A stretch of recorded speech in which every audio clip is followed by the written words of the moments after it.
Welcome back, everybody. No, I did my share. I'm just here to present. Our next presenter is a day ahead of us.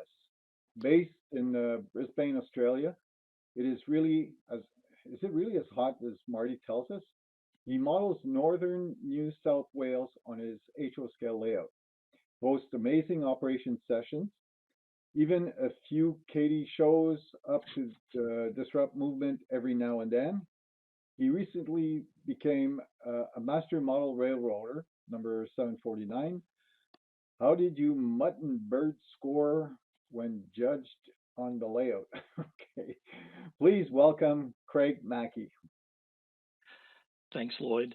Um, Maybe I'll answer some of those questions during the presentation. So hopefully you can see the screen here. This session is about how to train your crew. So I'll continue on. As Lloyd said, I'm now an MMR. This presentation was given late last year at the Australian Regional Convention. So it's been enhanced slightly, and I'll continue on. Now, as Lloyd sort of intimated, some of the Australian NMRAx crew have been to operating sessions at my layout, and sometimes, in order to train these people, you have to assist them with their learning. So I'm going to present some pictures of some of my crew, and you might be able to work out who's who in the zoo by this next photo. Which one's Marty and which one's Brad?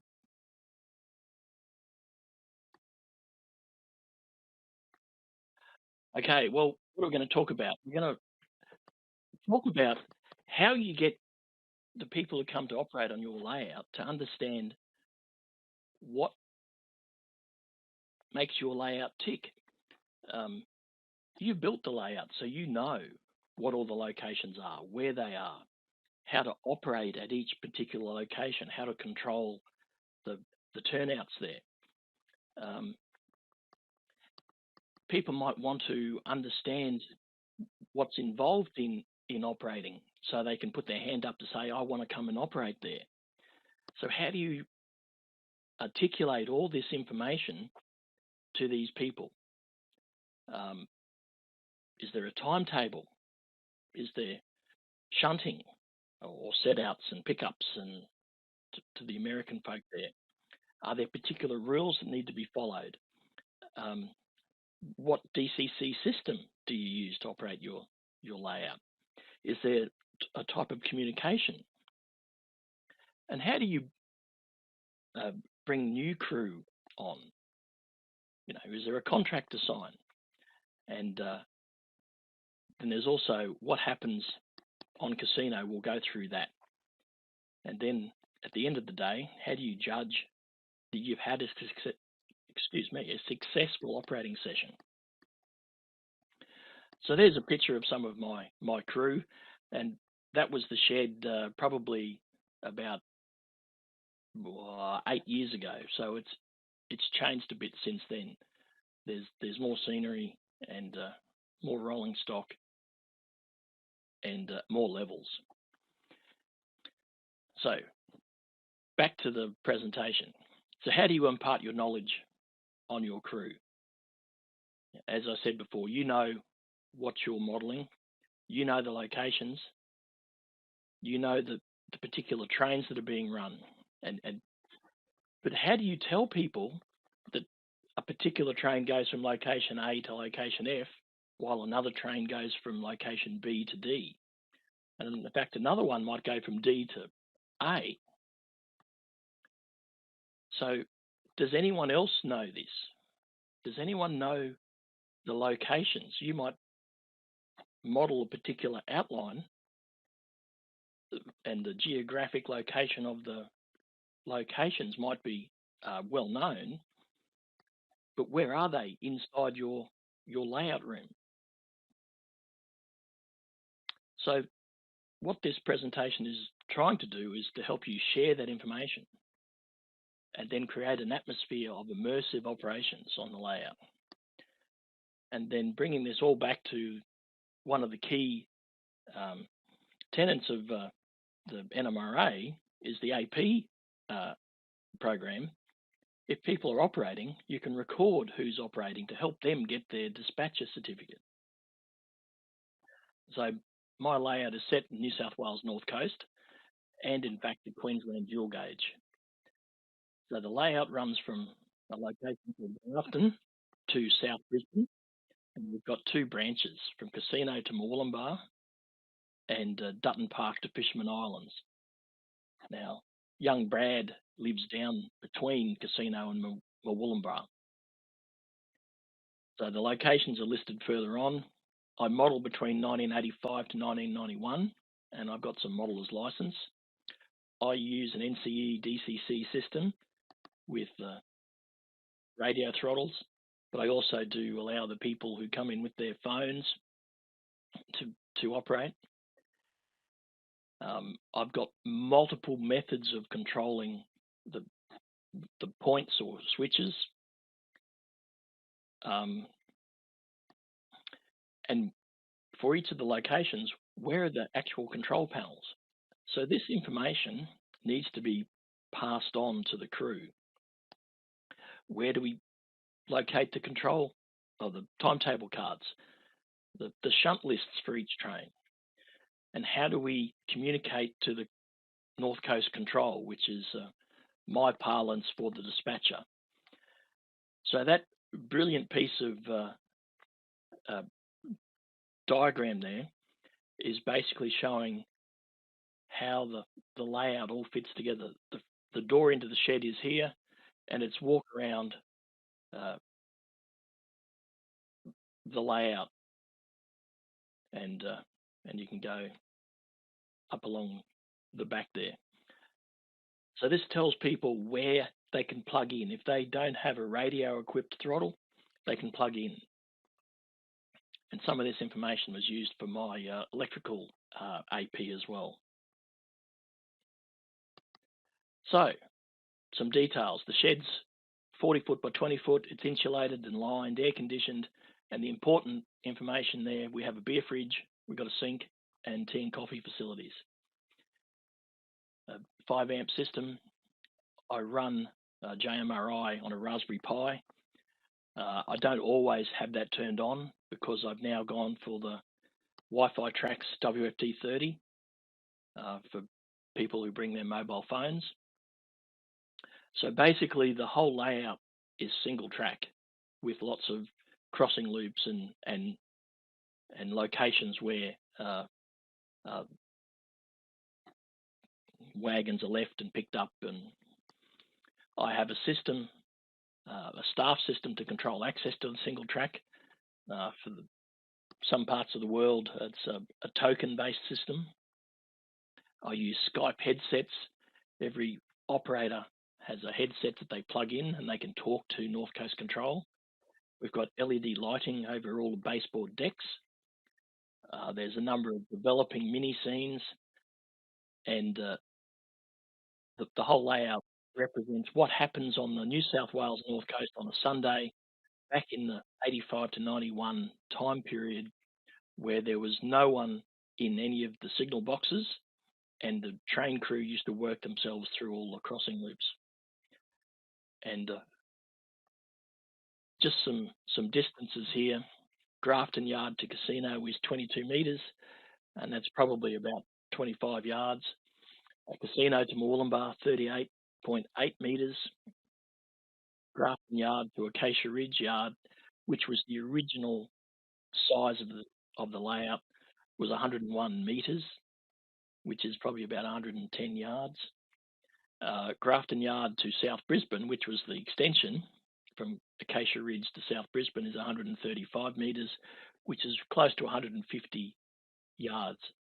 And then we've got the Dutton Park to Fisherman Islands branch, which is another 9.5 metres. So these are the locations. The locations which are indented are not crossing facilities, but we can drop carriages off there. So we can see now the blue highlighted locations have dual gauge track. So one of the other complexities in the environment is that Queensland Railways is 3'6" gauge. So we operate that on 12 mil, and of course the New South Wales components are all on 16.5 HO.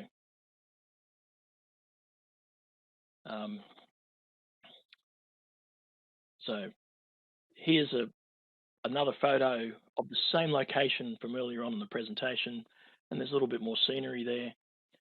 People are being showed in an open day, probably for a convention up here in Brisbane, probably about 5 years ago or something along that period of time, and just telling people how to find locations.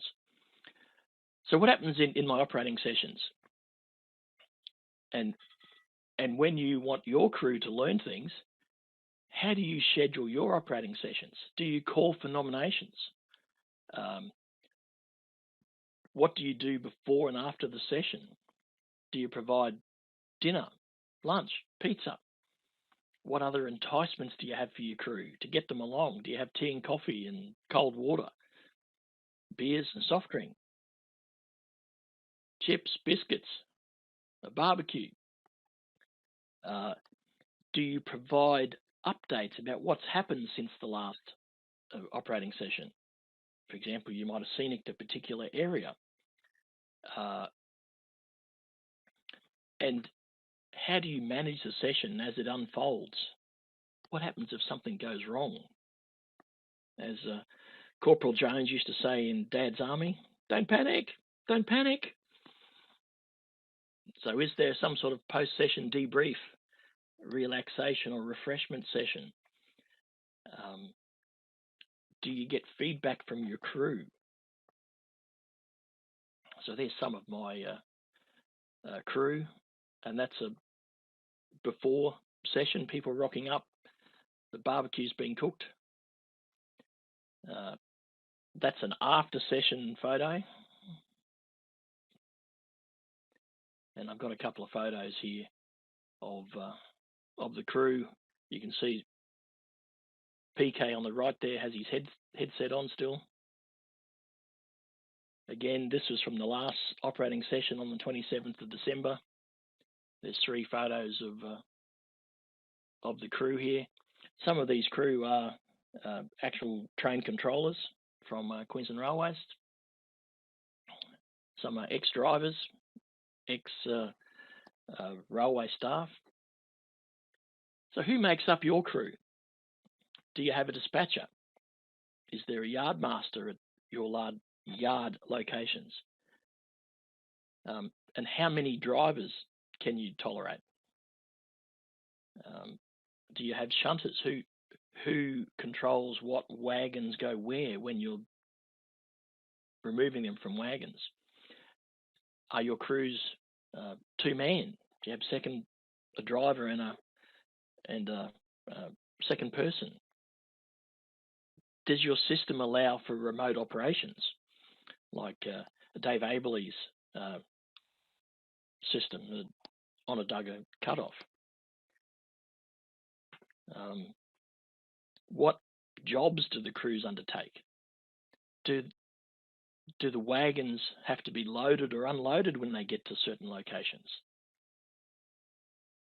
Where do you drop the wagons? How do you control that the trains go from location A to location B to C and so on? And how do you control the communication with your dispatcher? While you might be au fait with your particular brand of DCC system, some of your operators may not have that system. They might be Digitrax people, and they don't know how to use an NCE ProCab. Others might be happy with using their phones. So do you provide that facility? Do you provide all the throttles? Do they have to bring their own throttle?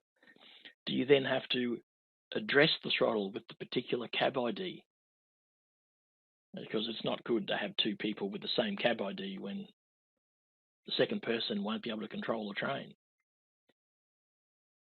How do you allocate cab IDs to new attendees? How do you tell the people who want to use the Wi-Fi what the Wi-Fi subsystem ID is? And as I said before, do you have remote operator? So there's a picture of some of the locations there on a board where our North Coast Control can actually move magnets around and follow what trains are where. Now, as we're operating, do you use a timetable graph? Do you have a sequence where it's just train 1 runs, when that's finished, train 2 runs, and so on? So how does the crew know what the time is? If you are using a timetable graph with a time, how do you articulate the time to the crew? Do they know if they're running early, running late? Is there a fast clock? What ratio does it run at? Is there a location where the fast clock is displayed for everyone to see? Are there individual timetable cards, or do people just make it up as they go? Do they grab a train from some sort of staging yard and then start running? If we've got timetable cards, do they understand what information is on the timetable card? Did they read the information? Did they read the notices? So one of the operators that I attend for operating sessions, or one of the owners of the layout, he does a fantastic job with his notices for the session. And that's something I'm trying to improve for my sessions. So there's actually the timetable graph. So there's over 100 trains that can run in a 24-hour period. And normally that would take 2 or 3 sessions to get there. So it's a bit difficult for the dispatcher to see what's going on. So we break it down into an 8-hour shift. And it's a lot easier to see that than it is something like that. And of course, as the dispatcher is talking to the operators of the trains, he can mark off on that diagram where the trains are, if he prefers to use that instead of the magnetic board. So the timetable cards are printed out on A4 paper. It's 4-part paper, so it just rips up, and then because there's a lot of information there's one of the individual cards, and that shows that the train locomotive number is 42109. It's train number 11. It starts in track 7 up the top right-hand corner there from Grafton Yard. It leaves at 8 o'clock in the morning. Again, these indented locations, no trains pass there. And when we read the information or about how to read the timetable cards, where the arrival and depart time for a location is the same, the train just passes through there. So when a train leaves Grafton, its next stopping location is Rappville. And there are notations on the card that says take the main line at that particular location. If it has to take the loop or go into the yard at that location, it says that. For example, at Casino, it says take the back platform road. So these cards show what's happening at the location as you're driving that particular train. So on the front of the fascia, the timetable cards are there, and also next to that is the shunting lists. So I have a timetable card that says how to read the timetable cards. So people can get that, and it tells them everything they need to know and how to break down what's on the timetable card. So as you're progressing from point A to point F on the layout, again, how do people know where the locations are? How do they get from location A to location F? Particularly if they have to go through some sort of to a location and then diverge off onto the branch. And then if they have to drop wagons off somewhere, what siding is what location? Is there a map that you provide of that location that identifies the particular location? Where's the goods shed? Where is the banana siding? And so on. I know most people can tell the difference between an open wagon and a louver van, or so that's a gondola or a covered wagon for people from different parts of the world. But people won't necessarily know where storage siding number 2 is. But if there's a map that locates it on the at that location, that certainly is a help for people when they're operating. So again, here's this picture of the layout, and so this was the original design when the layout was to be built, and it's basically built exactly to that, with just a couple of inches difference in the layout. These are 1 foot squares, and basically that's the 40 foot by 20 foot shed. And from a version of this, it says this is the Grafton loops down here, casinos up here, and people can identify the locations because they can pick up a version of this. That's the bottom deck, that's the second deck, and there actually is a third deck, but there really isn't a layout of that particular deck. So this is one of the shunting lists that gets created, and so this is for train number 11. It says at casino, drop off these particular wagons. So it's got the code of the wagon.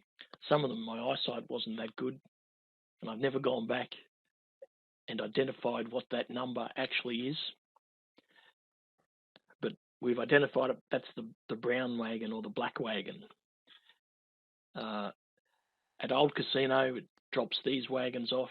At Lismore, it drops these off. At Murwillumbah, it puts these particular wagons. And anyone who is a New South Wales modeller will know what all those wagon codes are.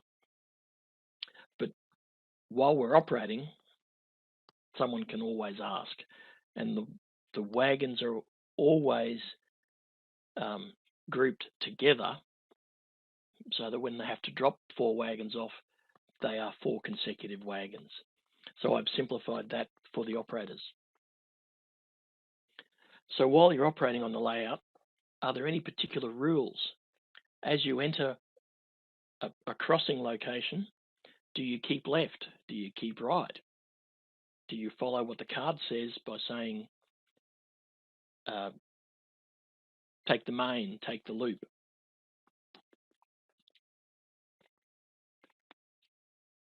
So while we're shunting particular industries, there might be a front gate. The gates need to be opened before the wagons can go in, and closed after the train leaves that location. But the loco may not be allowed to enter into the business's premises. So maybe you need cover wagons as you're pushing wagons back in or picking wagons up. How do you identify whether the KD uncoupling magnets are on the track?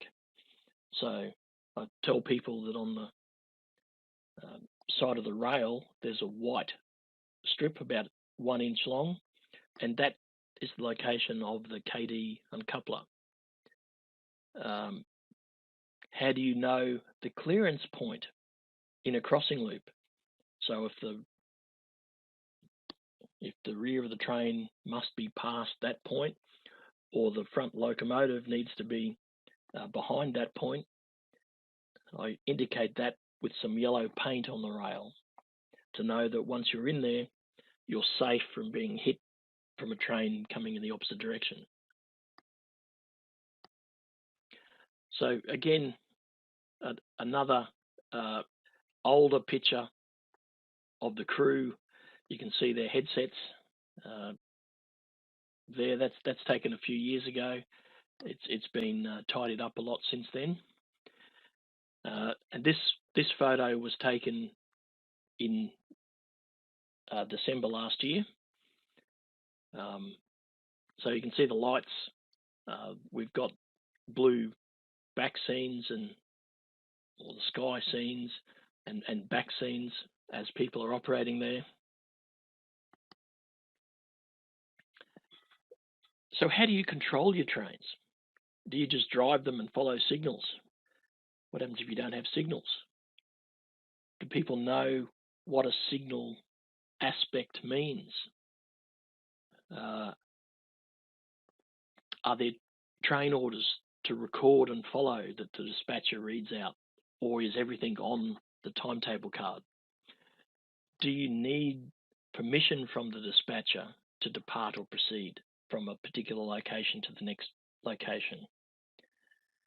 Do you have some method of control which allows or ensures that there's only one train on a section of single track?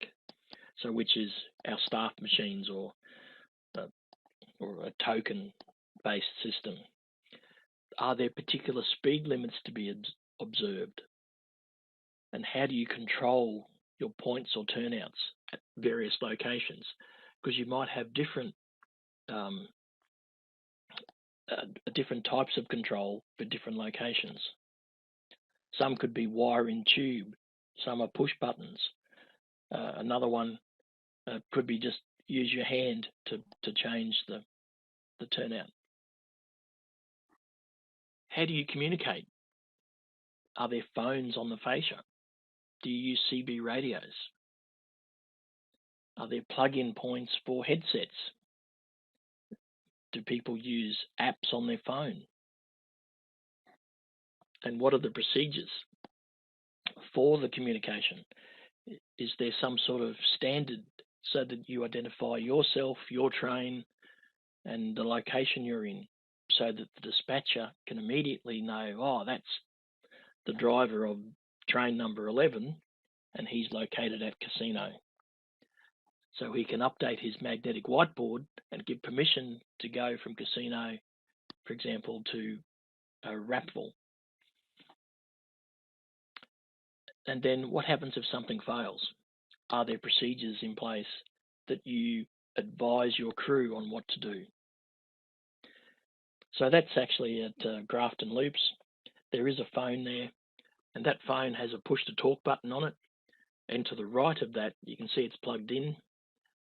That little toggle switch there is actually the calling system for the phone. So where this particular phone is, it's used by two locations, Grafton Loops, and then 2.5 foot above it, which is Acacia Ridge Yard. So if they flick the switch up, you're calling from Acacia Ridge, and if you flick the switch down, you're calling from Grafton, and that goes through to North Coast Control. And while it's switched, the little LED to the left lights up saying there's a call in progress, and of course as that switch is moved up or down, the top or the bottom LED lights up. Then as soon as North Coast Control picks up, you can turn that switch back to the center, and then you can talk to North Coast Control. these are the plug-in points for the headsets, for the Skype headsets that I need, and it's a push-to-talk system. And this is the switch that controls the taking of a staff. It's a double pole, double throw system. And when you take a staff, the location, or the staff location from Grafton to Rappville, from Grafton, and the staff at Rappville, they both go red. That indicates that there's a train on that section. So how do you introduce new crew to your layout? Do you put the new person with an experienced person? Do you even have grades for your crew? Don't give them complex jobs to start with. Do you limit what they can do if they're a newbie? And then as they get competent, you let them graduate. Do you only allow experienced crew to graduate to dispatcher? And while someone's dispatching, for the first time, for example, do you sit with them for an hour or so to ensure they get the hang of what's going on? Now, is there a contract to sign for your new staff? Do you assess them for crew competency? Is there a number of times they have to do a particular job before they can move to more complex jobs? You know, these are things that you need to consider for your particular layouts. So there's some of the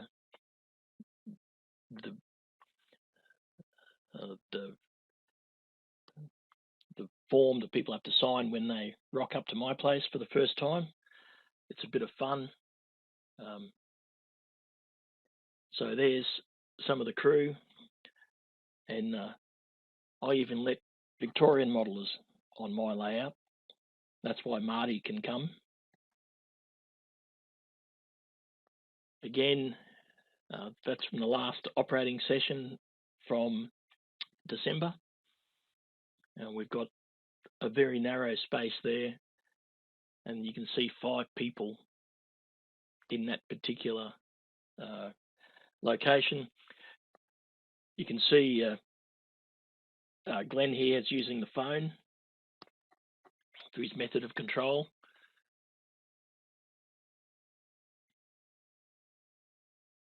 This person's doing some shunting on the Murwillumbah branch.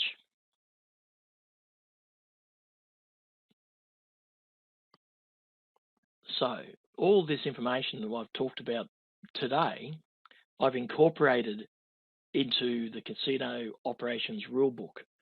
It covers the layout history, the locations of all the towns in the system, where the power districts are, where the plug-in points are, and how to operate all the points or the turnouts in locations, because some locations might have push buttons, wire in tube, and digital control with your hands, whereas other locations might only have one method. So this operations rulebook covers all that, and it talks about the responsibilities of all the various roles on the layout, how to convey information to the dispatcher. It's got examples of the contract that people sign, and it's got examples of various procedures. So the last update was actually from, I have it with me here, the 10th of November last year. It's version 1.3, and it's 18 pages long. Now, so if I go back one, so that can be sent out to new people before they turn up for the first time. Most of my operators now are fairly competent. We've been operating for, it's got to be 14 or so years, I think.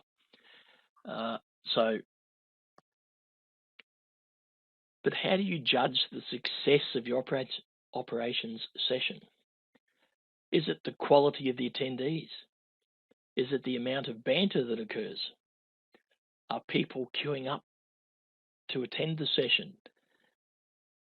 Is it because there's no derailments, or wagons don't uncouple, or at the end of the session you don't see any uncouplers laying around? So we have to actually, when Martin rocks up to a layout here, to an operating session, we're getting to the stage where we have to frisk him for any couplers in his pockets, because he puts them around the layout. Do you get positive feedback from the crew in the session at the end of the day? So there's again a picture from a long time ago with people startled with the deer in the headlights look on their faces as they're operating. Again, you can tell that photo is taken a lot later, because down here on the right down there's no scenery. On this one, the scenery, trees, fencing, it's all there. So that's where North Coast Control sits, down next to the beer fridge. So he stays hydrated during the session. And of course, all this is ballasted and there's all detail there now. Fascias are all installed, they're painted black. Again, so this is from the December operating session.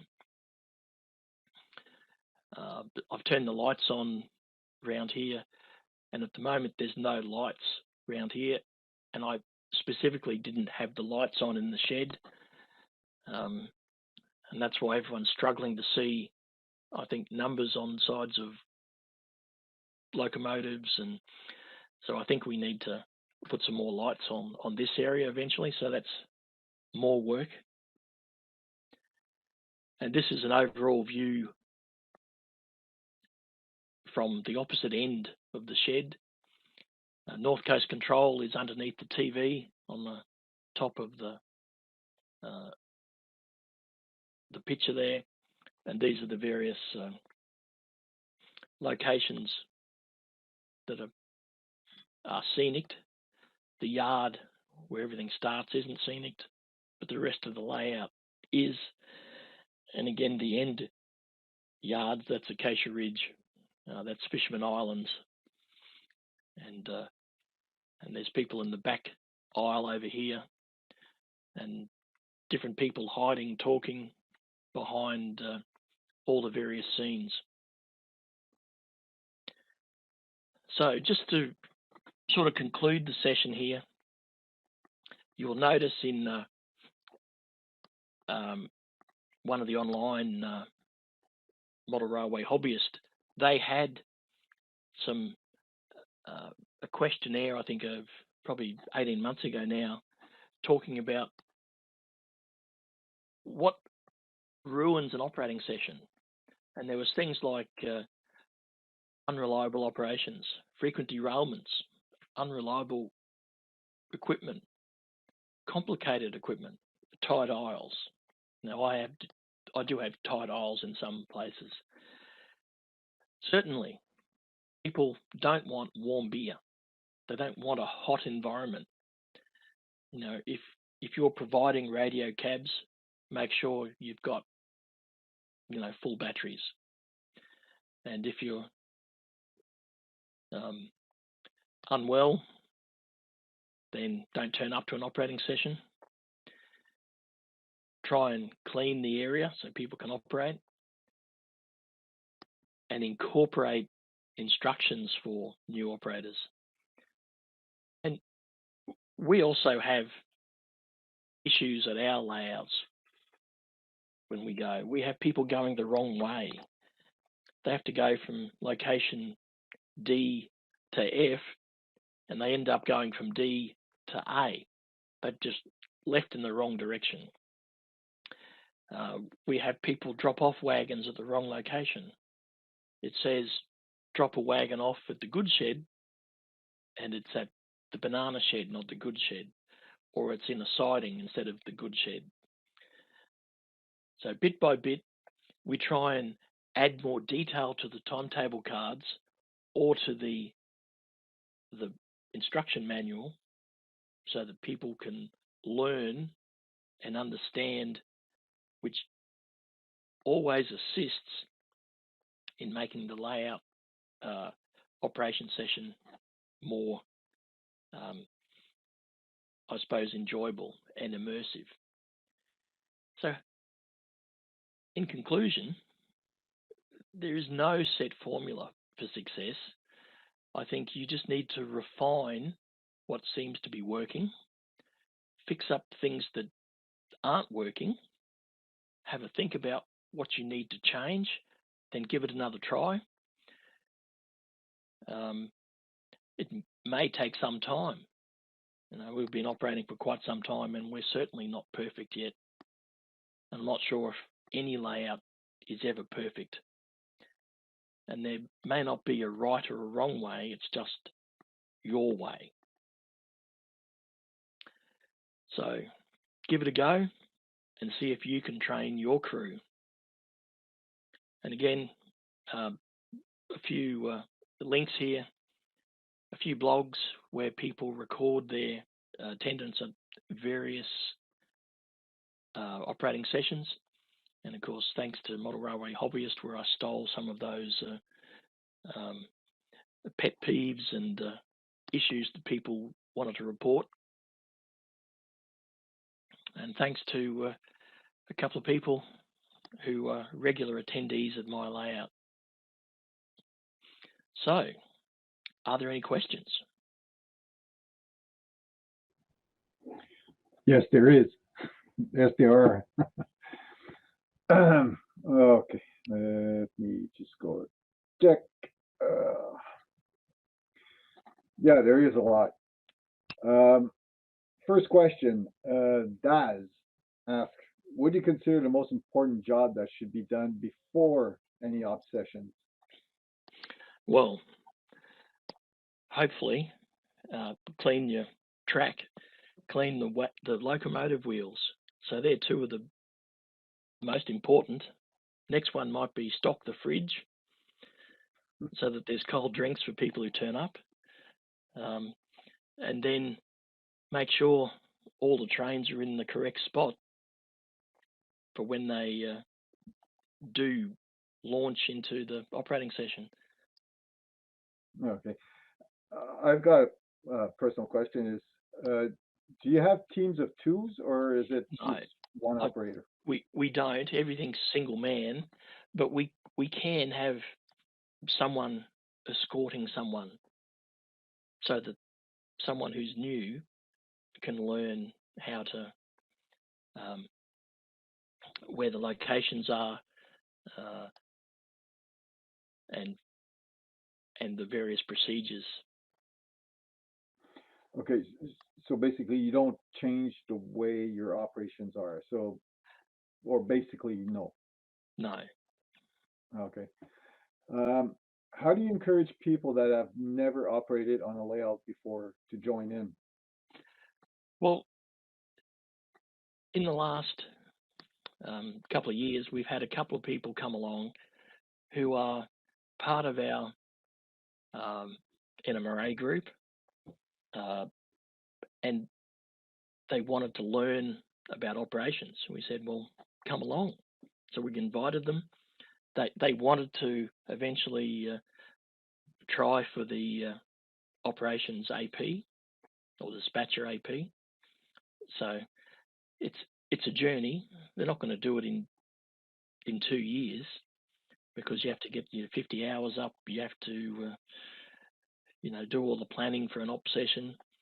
But it's the start for those people to learn how to do the operating. Okay, so Speed was wrong. He told me I could do it in 6 months. Well, if you go, well, what's Speed doing today? He's doing 6 sessions or something, isn't it? Did I hear Yeah, something like, correctly? yeah, So that's a number of hours that he can get up. yeah, that's true. How many operators do you have in one session? We can have 12, 13. According to the timetable, in theory, you can run 13 trains concurrently. So some of Oh, that could be because there's 15 crossing loops. At some locations, you could be putting wagons in various sidings, and as trains are going through that particular crossing loop. mhm. So, Do you have any problems in getting people to come and operate? Because I'm just going to give you here. There's a guy that stopped because a lot of people have passed away or getting old, and basically he's running his entire layout by himself because nobody's well, around. ideally, so my major operating session is the 27th of December every year. Now, a lot of people go away around Christmas time, and some sessions we've had as few as 6 people because people just weren't available. They all disappeared somewhere. But there's a huge list of people that we can sort of. There's the regular crew. There's people who have done it before. There's lots of people who can be called upon to supplement numbers if we need to. Okay. How many people have operated on your layout in total? Oh, there's probably 25. So I've got a spreadsheet with everyone who's attended every operating session. I haven't got that information here, but Okay. it's How probably around often? about 25. Not But often how enough. often do you hold the operation sessions? Like once a month or? No. So when I first started operating, they were 4, 5, 6 a year. I've been slack the last couple of times. The last few years, there's only been 1 or maybe 2 because I've concentrated on doing other things like getting my MMR, doing scenery. What I didn't want was for people to turn up between operating sessions and they go, oh, nothing's changed. I'd prefer to have some buildings added, lights added to various buildings, fencing up around the layout. And as you can see, there's probably a little bit of fencing that needs to be done because it's such a big layout. I know that more and more remote dispatching is being done. Can you host a remote dispatcher or operator on your layout? So I've got no. So I'll go back a bit. The plan is that I will put a wired connection into the shed. There's Brad in the background laughing there. Yeah, I know he's laughing here. So the old joke is I haven't got Cat 5 to the shed. Oh, that was the next question. In the house does not reach very well to the shed. So I'm going to put a wired connection in the next few months so that when some of these reprobate operators turn up, they can't make jokes about that sort of stuff. So then I can actually broadcast from the shed for events like this. Okay. And so there isn't a good Wi-Fi connection in there. So that's one reason why I can't have remote operations. The other one is I don't have detection on any of the sections of track. There's no way for them to see what's going on unless I fit some sort of cameras to trains, but who knows what would happen in the future. I've got two questions, but they concern Martin. How do you get your crew to really read the manual?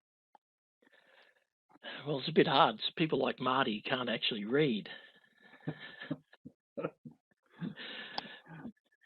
Is Brad laughing again there? Yeah. Well, is Martin trained? That comes back to these are Victorian modelers. They do things a bit differently. I've got quite a few Victorian modelers who turn up to my layout now. There's always a bit of a joke between the New South Wales modelers and the Victorian modelers. Yeah. Do you have the information handout that you can give new operators? Yeah. So this particular handout is actually next to now where you pick up the timetable cards, so people can have a quick scan through it if they've forgotten what's going on. So can you make it available to? Yeah? Yep. Okay. Because I haven't started any operations on my layout, and I don't know where to start. But all those questions that you were asking, that people should ask, that got me thinking a lot. So yeah, there's a lot of thinking to do.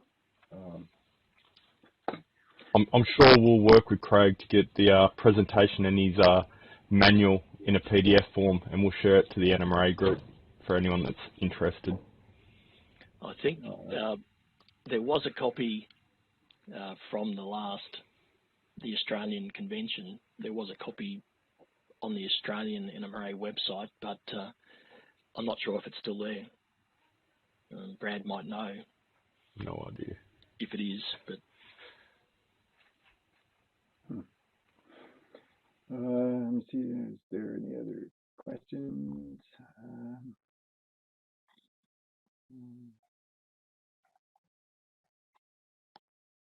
No, but I had one more.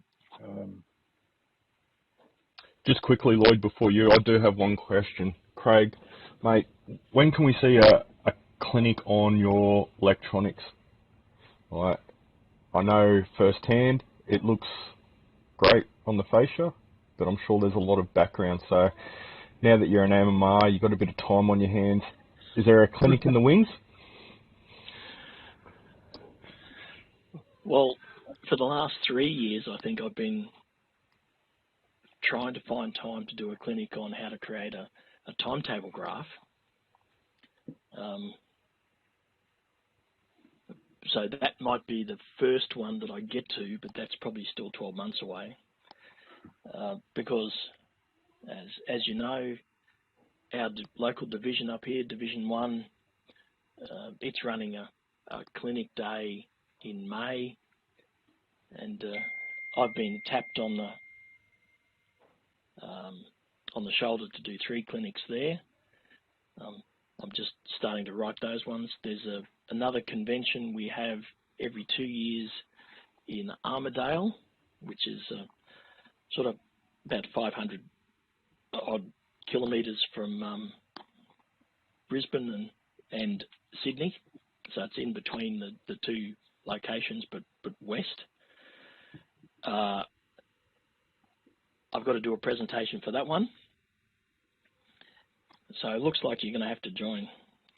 That's perfect. We're a great sounding ground here, so I'll schedule you in for a couple of months. Greg, have you ever operated on Martin's layout? Well, I'm just wondering who's put that question in. Have we ever seen any scenery on Martin's layout? It's Brad. Are you? I've got nothing to do with that question. That is definitely not one of my questions. I wish I did think of that first. So Marty's Plywood Central, although he'll vehemently deny that that's what his layout looks like. He says it's all foam, but we can never see that. It looks like plywood. And believe it or not, we have seen some trains running on it. So I'll give him a break. Okay. But he's a Victorian operator. I've already got text coming off here by another Victorian operator.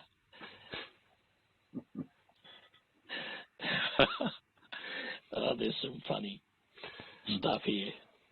So Craig, I guess before Lloyd closes out, is there anything else you want to add to finish off your clinic about operations? No. I'd just like to thank Speed and Lloyd and Brad for the opportunity to present today. And operations is fun. And if you can, host a session yourself or go to a session and enjoy. Mm-hmm. Yeah. Great. Well, thank you very much, Craig. Our next NMRAx is on the 27th of April, if I'm not wrong, right?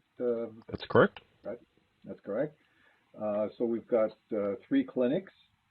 Unfortunately, I don't remember besides mine. I believe you're definitely back. I hope you're back. I look forward to those. But we'll get the schedule out in a few weeks' time for that show. Mm-hmm. Great. So I hope everybody enjoyed, and we'll be seeing you next month. Take care, everybody. See yous. See yous.